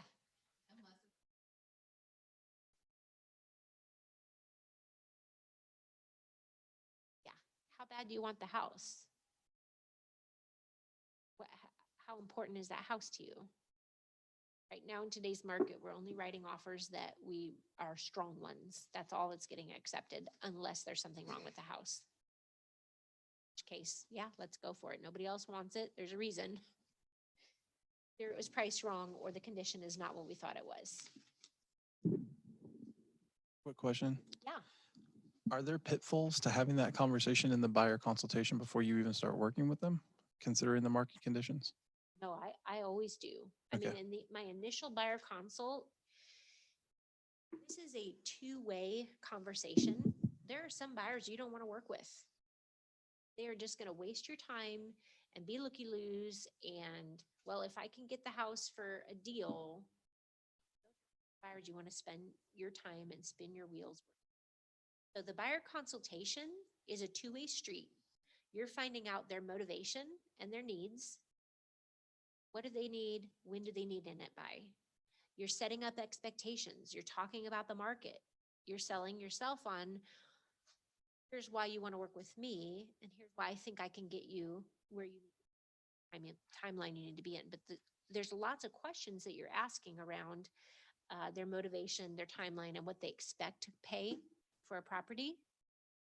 You can address some of those right up front by simply pulling up pending properties and saying, okay, let's talk about our market for a minute. Here's what you said you're looking for. You want a walkout basement house on an acre and you only have $150,000 to work with. So here's what we're going to do. I'm going to go in my actives and pendings and let's see how many of those exist or did exist in the last 30 days. Nothing comes up.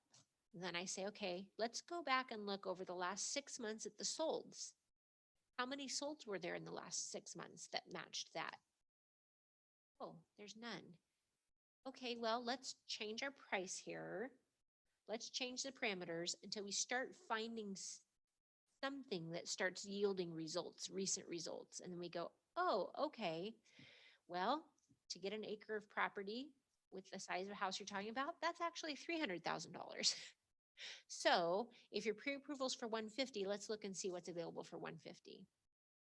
And are you still interested in shopping?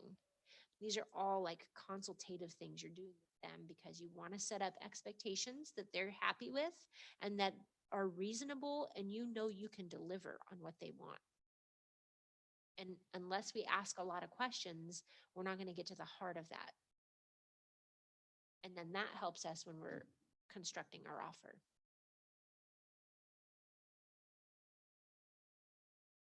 We didn't really talk about the presenting the offer to the seller. We already talked about presenting it to the listing agent.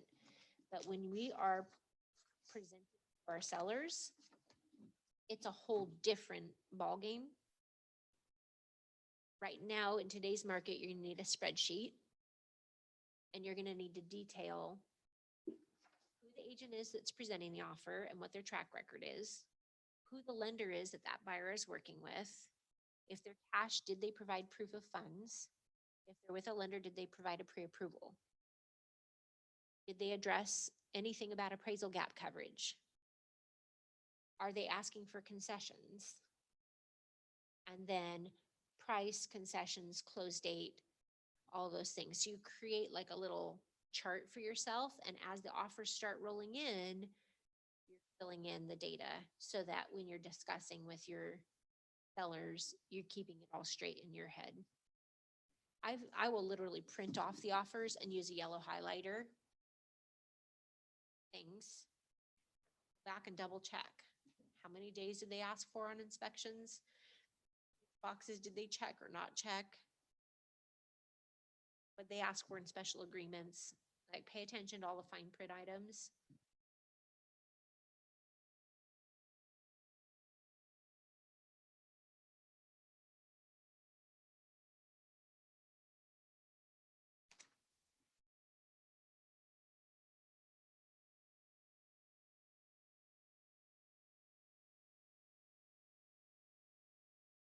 Are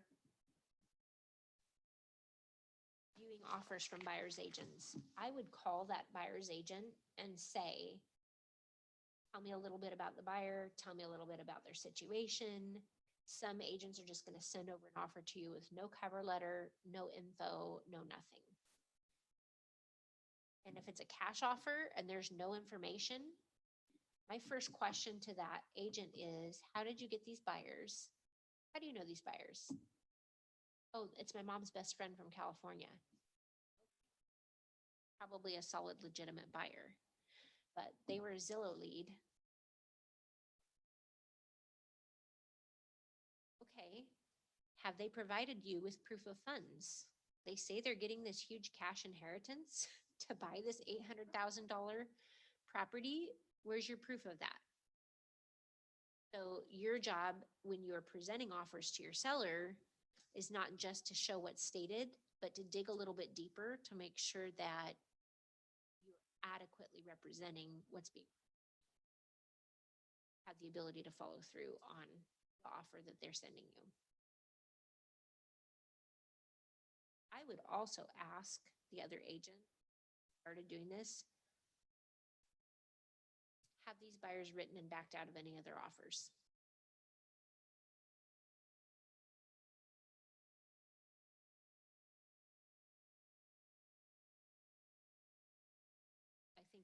I think it's a legitimate question in today's market.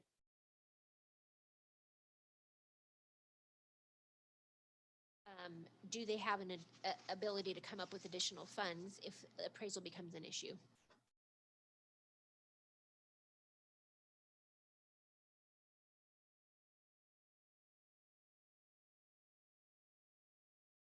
When you're presenting the offers to your seller, try to keep our personal out of it. And we just want to present everything as facts. The other agent may ask you, or the seller may ask you, how do you feel about this agent or that agent? Or how do you feel about working with this lender? If you have personal experience, you can speak to that. In my past experience, here's what this was. Or bad. Relying on you as a fiduciary. And if there's 10 offers and you encourage them to go with one over the other and then it falls apart, who do you think they're gonna be mad at? Diligence and as much research as possible.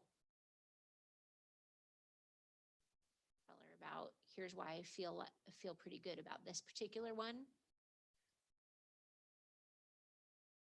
Other one. But ultimately, it's their decision who they want to work with.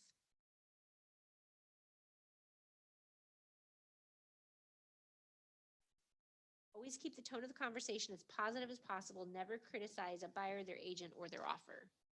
So we want to keep it professional. We also want to protect our sellers.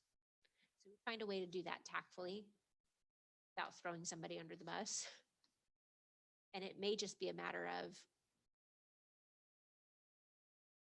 got 5 offers and 2 are from agents that we know get deals done, and one's from a brand new agent we have 0 experience working with, and the other 2 are we know they bomb stuff.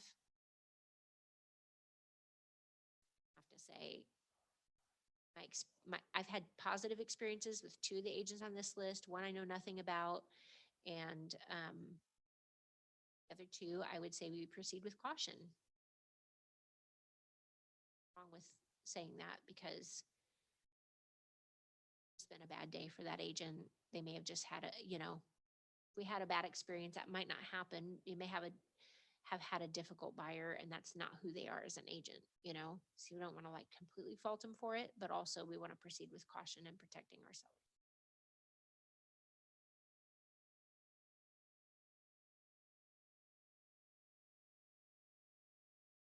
what we would, well, and that's why your cover letter is so important.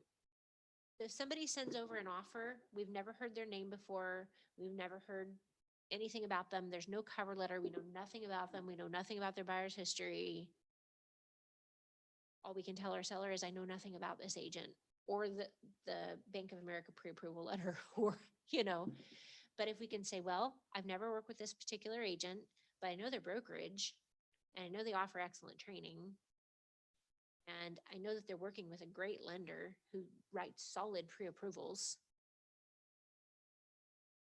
And they've given me everything in a very organized fashion. Solid agent to work with.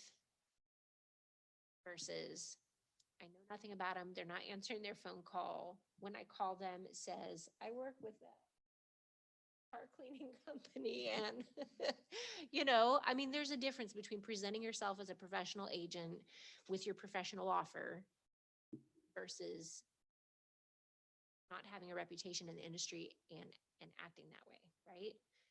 So just rely on the strength of your brokerage on your cover letter.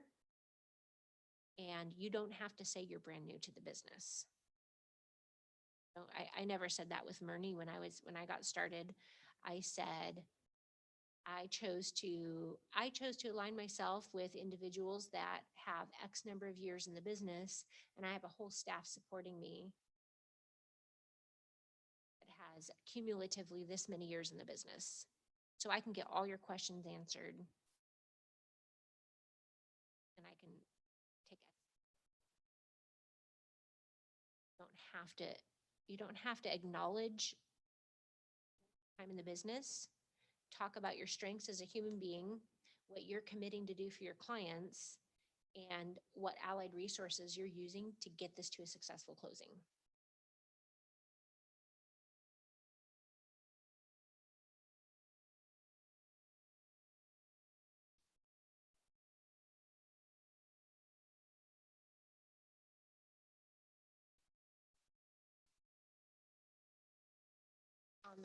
Okay, I'm at the reaching a decision part.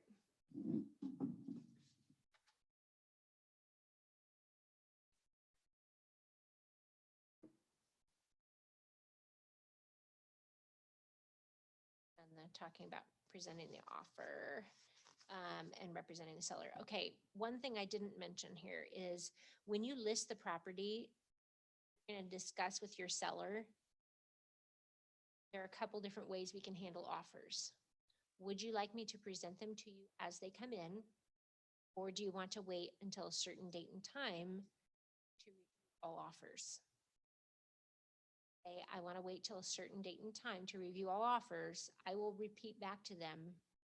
Okay, then, Mr. Seller, what I'm hearing you say is, even if we get a super strong cash offer that comes in on Friday night, you still don't want to look at it until Sunday morning. Are we on the same page about that?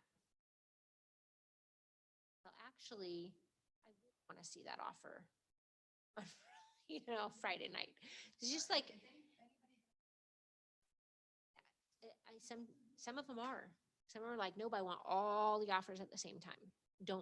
And some of them were saying like, I just had a deal I had submitted with Lena. I didn't get it, Lena Robertson. But she said, my seller has stated he will not even look at any offers. He's told me just to accumulate them and not present them. So she says, I'm not opening them and looking at them either until I'm accumulating them, but I'm not reviewing any of them until Sunday night because he wants me to present them Monday morning. And so, but that is what her seller decided. We don't make that decision for our sellers. So we also want to have a reputation for keeping our word in the industry.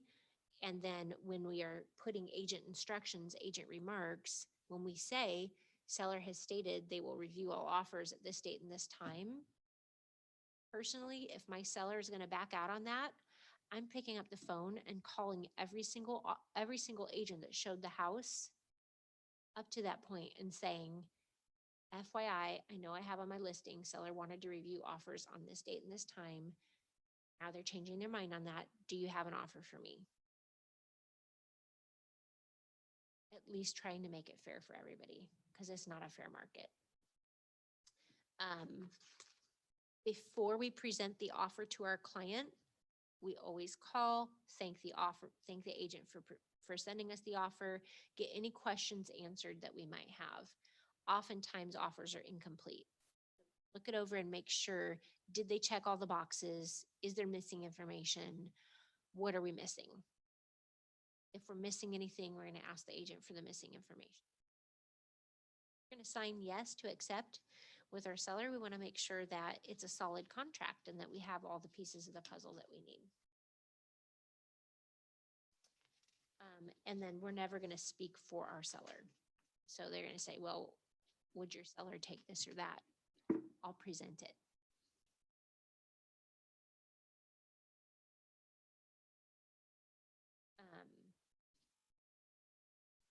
Timeline chart here. Oh, reviewing the offer. Sorry, I'm gonna go back to this. When you are looking over the offer that came in, you're double checking everything on here to make sure that it's all correct. Is this the right address? What's the price?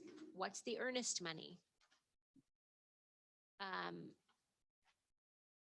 What's your time for acceptance on it? How long does the seller have to respond before that offer expires? Pre-approval with. Is it a pre-approval or a pre-qual? Because those are different. Financing terms, closing date. Do they want a home warranty? And then look under special agreements as well. And I will usually write all of those bullet points down on a sheet and include on that sheet if they ask the seller to leave anything behind. Personal property items, you have no idea how bad it can get with misunderstandings about what's included, what's not included. Someone said they would leave it verbally. It's not showing up on the contract. Closing date comes and where's my fridge? So if there are items that are to be left behind, make sure that is on the list of things that you discuss with your seller. Because if you don't discuss it and they don't see it, and they pack that fridge in the moving van and it's buried by 100 things, and they say, too bad, so sad, I'm not bringing it back, guess who's buying a flipping fridge? About that. Maybe not. Or maybe. Oh, okay. But yeah, make sure that when you're presenting the offer to your seller, you're discussing every term that is a negotiating term. When you are presenting the offer, you can also discuss an updated CMA with your seller. If it has been on the market for any length of time and there's new comps to share, great. If it was, we created our CMA on Friday and we're going under contract Sunday, obviously there's not going to be a whole bunch of new data to discuss. When you present the offer with your seller, representing the seller now, we have the seller's hat on. Don't say anything that's going to be a fair housing violation. So your seller said they would take love letters, then they can review them, but you want to educate your seller that if you're looking at love letters and you're choosing one buyer over another on the basis of familial status, race, sexual orientation, like all these protected classes, you could be putting yourself in jeopardy of a lawsuit. I want that for you. So when I'm presenting offers, multiple offers in different terms, I want to make sure that we're not swaying our seller one way or another based on any of those. We only have one offer to present and we want to discuss the family that's presenting it. That's not fair housing violation.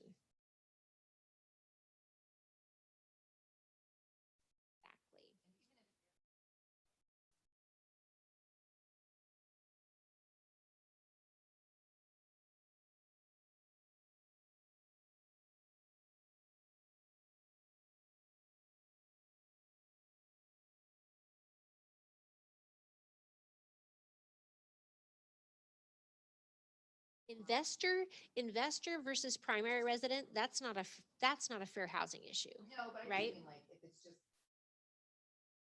But if they said, well, I don't want to sell my house to XYZ type of people, red flag. That's not a seller you want to work with, for one thing. But yeah, do not get caught up in that. So just don't discuss. I mean, here's buyer A. You don't even have to say names. Sometimes names reveal things about people too, right? So we have buyer A represented by X agent and X company and an X lender. We have buyer B, and here's the information. Buyer C, and here's the information.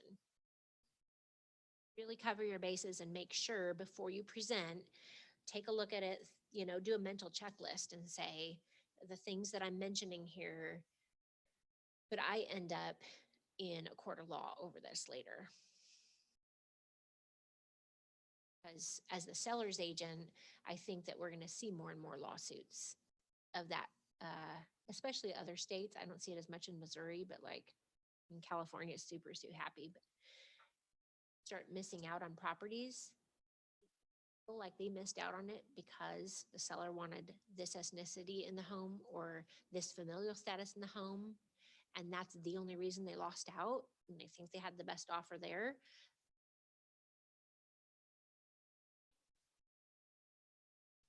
Lawsuit.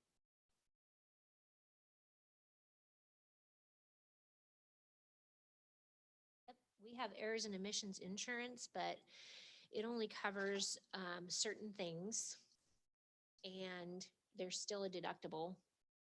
Personally, I've lost money over.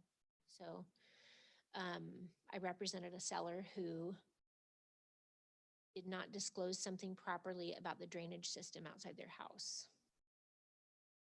The buyers were a husband and wife attorney couple. That if they could sue me and my errors and omissions insurance, they'd get more money than suing the seller. Said, better pony up your $1,000 deductible. Just be done with it. Yep. Yeah, but it is what it is. So lawsuits are a real thing. We're operating in a fiduciary capacity when we're representing people.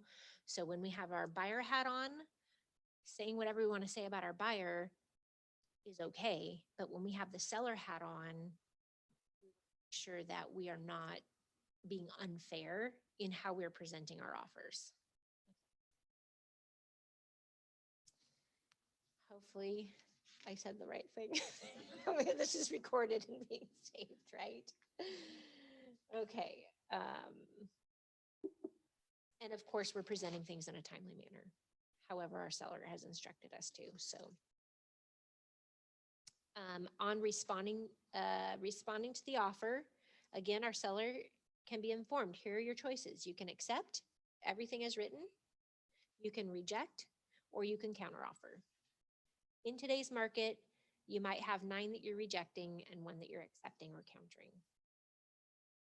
Your seller's initials on the rejection on all the other ones. I know it's extra work, but the other agent appreciates it for being able to close out their file.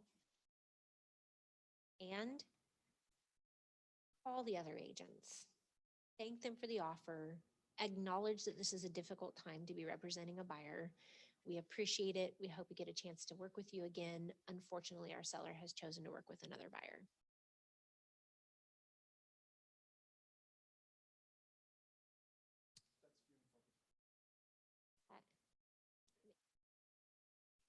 Making the phone call? I know, but when we are the list agent, that's how we're going to operate because that's how we would love to be treated, right? That unfortunately, it does get crazy. And I get it. If an agent has 20 offers in their hands, it's going to be difficult to reach out to everybody. But it's also good business. And we got to just remember when we are writing offers and presenting offers, even when our offers don't get accepted, we're making an impression on our buyer by adequately representing them. We're making an impression on listing agents as, boy, that person was gracious, even though they didn't get the offer. I'd really like to work with them in the future. You never know what building goodwill can do. Or if their deal falls apart, man, that was the nicest buyer agent. They didn't yell at me. They were gracious about accepting defeat and still said they'd love to work with me. If my deal falls apart, maybe who am I going to reach out and call and say, hey, is your buyer still interested? I really liked you and how you presented yourself and your client. Just know everything we do leaves a footprint in this business. And we build relationships with other agents in other brokerages over time. And the way we write our offers, present our offers, negotiate our offers, and then handle the objections goes a lot towards our reputation in the industry, which we want to have a good reputation with people in all brokerages.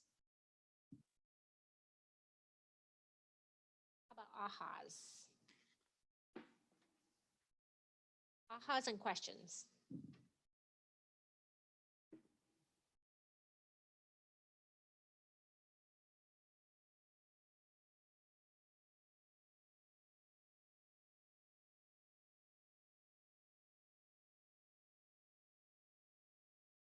And once in a while, some of the offers I present still don't have it organized that well. So it's not, this is like in an ideal world, if we can do all of this, we're going to do it. If we're not in a position where you have the ability to get it all together, just get the dang offer in, right? But to write an offer that stands our best chance of getting accepted right now, the more professional we can be about it, the better chance we have of getting that other offer agent to engage with us. The checklists will really help. Those checklists and just follow a system every time, it'll just become old hat for you eventually. Or ahas, questions? Will we bore you to death? Covered everything. We don't have any questions. It is Monday. It's such a Monday. You don't even know. It's such a Monday. Well, yeah. Not really. It's more like about what the current market is doing. How important is something like earnest money right now? Is that something that everybody's doing, or is it something that, I mean, I just, was curious. For me, it's super important. And I think every agent you talk to is gonna be a little bit different. I've had agents say earnest money's not important because they can get their money back and walk anyway. Well, to me, that's not the point. The point is, how much skin are you willing to put in this game, right? So when I have two offers that are identical in price, they're both offering $265,000 for the house, and one of them offers no earnest money, and this one offers $10,000 earnest money. Which one looks like the more serious buyer?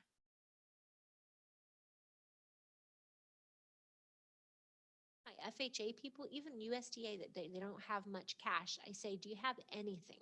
A couple $100. You'll get a credit back for it on your closing statement. It will go towards your closing costs. What can you do to show the seller that you are earnest and serious? And then in part of my cover letter, it is, we're so sorry we couldn't offer more earnest money. Here's why, here's their situation. And they had to set aside enough money to pay for their inspections, and this is their pay date, and serious buyers. I think to me, it goes a long way. And if I have two identical offers and one is loosey-goosey, they didn't mark limitation of inspection rights, they didn't earnest money. I'll tell you a real case scenario. So I had a multiple offer situation. There was 3 offers on one of my listings. One of them had no earnest money, didn't mark the limitation on inspection rights box, and put in there an escalation clause. My buyer will beat any other offer by $250. And then there was the other offer that was really strong, checked all the right boxes, limitation of inspection rights, and we're not going to nitpick the inspections. We're not going to ask for anything unless it exceeds X number of dollars. My seller could care less about the extra $250 that wishy-washy agent just offered us, right? Because this is the solid one, and this one felt like more of the sure deal. So solid on everything you can be solid on in the contract and offer those assurances that you can and that your people are willing to stand by. And don't just think, oh, I can throw an escalation clause on there by $10 and we're gonna beat everybody else. Like, really? No. Just because an escalation clause is present doesn't mean your seller has to consider it. They don't want to.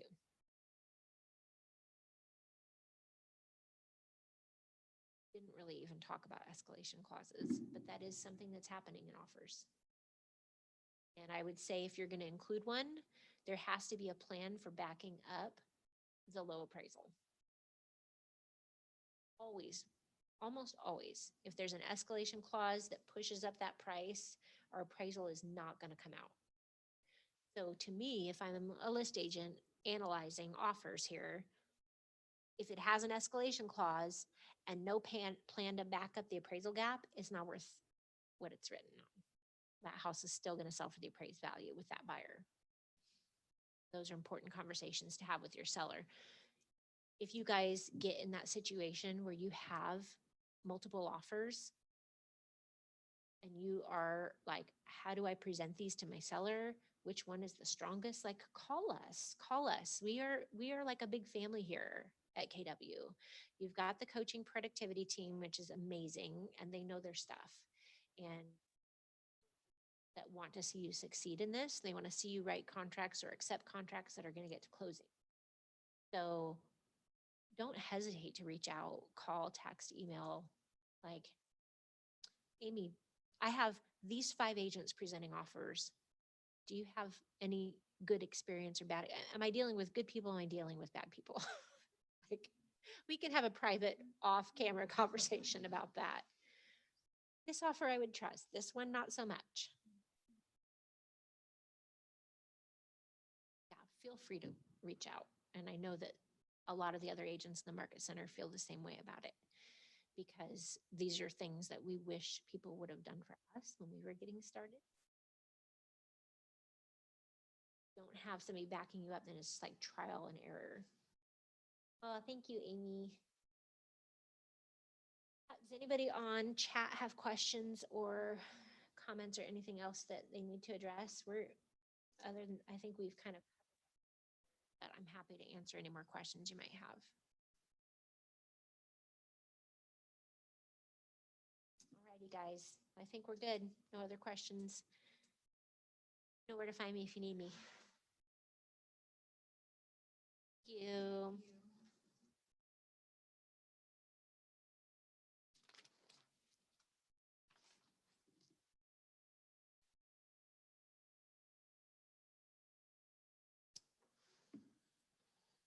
Paul's gonna have to come and shut this off because I have no idea how to stop the recording of stuff.